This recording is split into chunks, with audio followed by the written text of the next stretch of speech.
How to fix common issue in Boloco app. Is your Boloco app crashing, lagging, or not recording properly? Let's fix the common issue right now. First, update Boloco from Play Store or App Store, or restart your phone. Most crashes fix after this. Go to phone settings and tap app.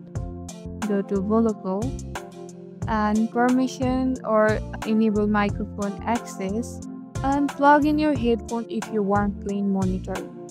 Inside Boloco app, make sure media volume is turned up. If you are using Bluetooth headphone, make sure they are connected. Download the page for offline use. Get the storage permission. Free up space on your phone. If it's still stuck, uninstall or reinstall the app. Always keep Boloco updated for new features and bug fixes. And boom!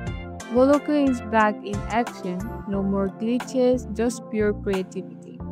If this solved your problem, smash the like button, and if you have any question, drop them in the comment. And don't forget to subscribe for more quick app fixes. Catch you in the next one.